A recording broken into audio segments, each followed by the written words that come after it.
Well, howdy there, Internet people. It's Bo again. So, today we're going to talk about how taking isn't holding, something we have mentioned over and over again, and something the Russian military is beginning to find out. For the last week or so, most eyes have been completely focused, totally focused, on the East, on the area where the expected renewed Russian advance is going to start from. And it's important to watch there, no doubt. However, people seem to be overlooking news coming out of other areas.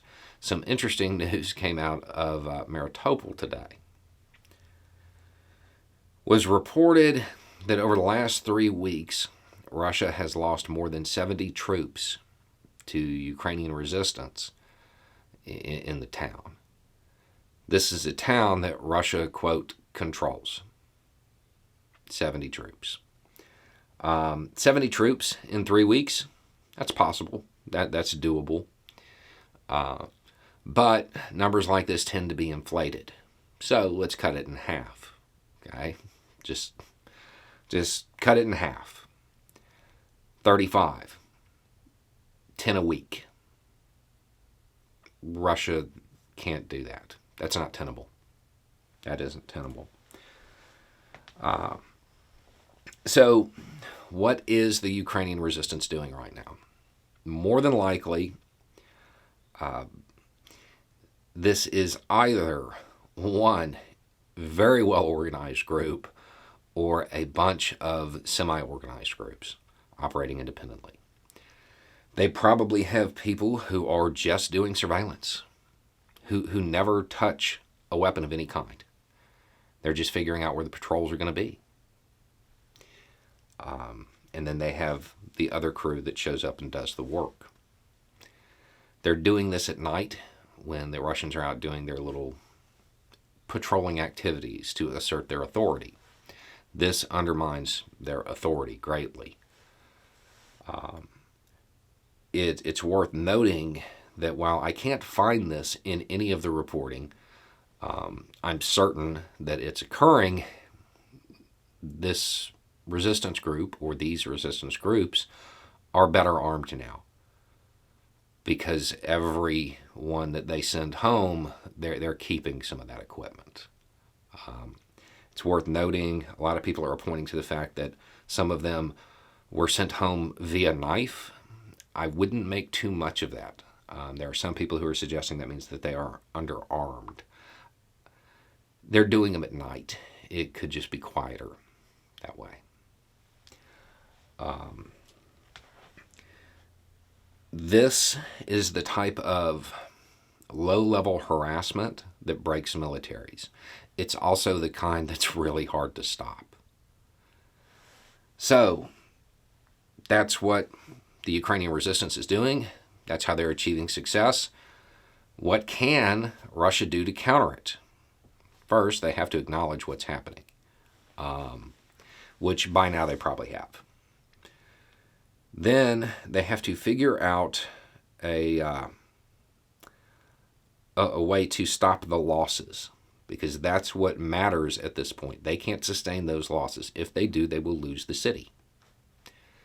So option one is they cede the night to the Ukrainian resistance, which may be what they do, and it's actually a pretty horrible move.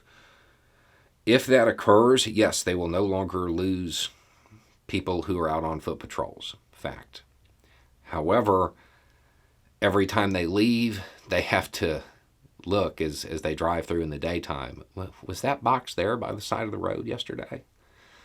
And it doesn't actually do any good, because they just end up losing more in the daytime because the resistance team prepared at night. Another option is to double up on patrols, increase the size of the patrols. There are 2 ways they can accomplish this. One is that they can use more troops. Okay? That means less troops capable of fighting or defending, because they're awake at night on patrol. The other option is to run half as many patrols, which in essence is just ceding the night to the Ukrainian resistance. For the average Russian troop, they're in a horror movie now. They have to live by those rules. Never go anywhere alone. Never say, I'll be right back, because you won't. That's what they're living in. And that's what they will be living in as long as this campaign continues. And it is hard to disrupt something like this. Because if you are the occupying force, the opposition, the resistance, they can hit and miss. They could spend, days planning something and then just be like, yeah, never mind, this doesn't feel right, and walk from it.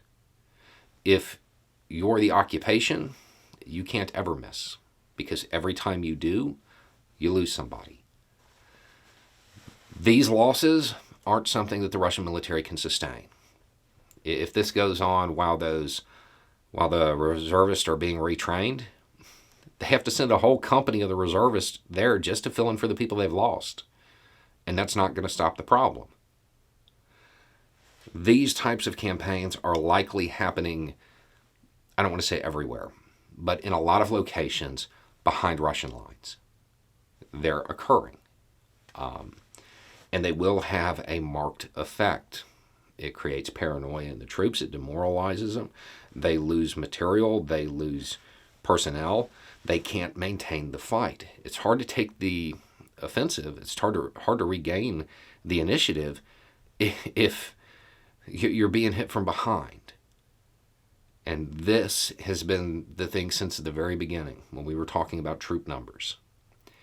They don't have the troops necessary to hold what they're trying to take. They're signing on for a very long, very nasty conflict.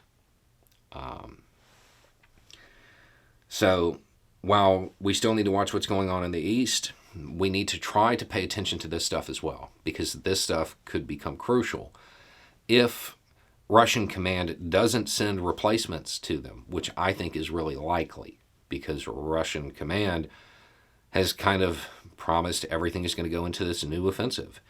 If they don't send them reinforcements, and this continues, as the losses mount, the town becomes something that could be retaken pretty easily.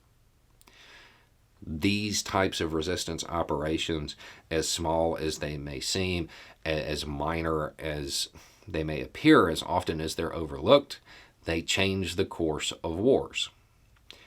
And given the fact that it's not getting a lot of media attention, given the fact that we haven't seen Russia engaging in the activities we would expect, they're probably not paying attention to it either, which means these activities will change the course of this war.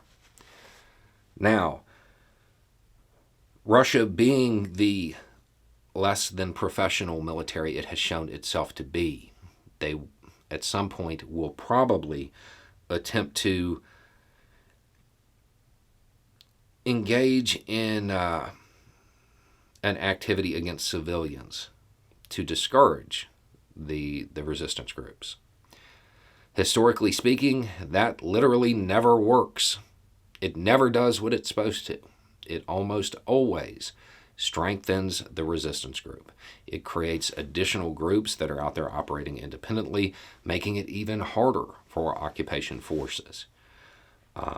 But given Russia's behavior so far, that's probably how they're going to attempt to deal with it if they make any effort at all.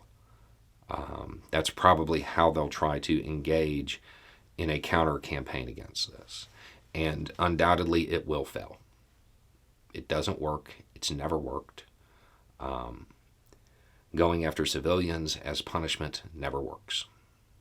It always strengthens the resistance. But that's likely to be their move. Anyway, it's just a thought. Y'all have a good day.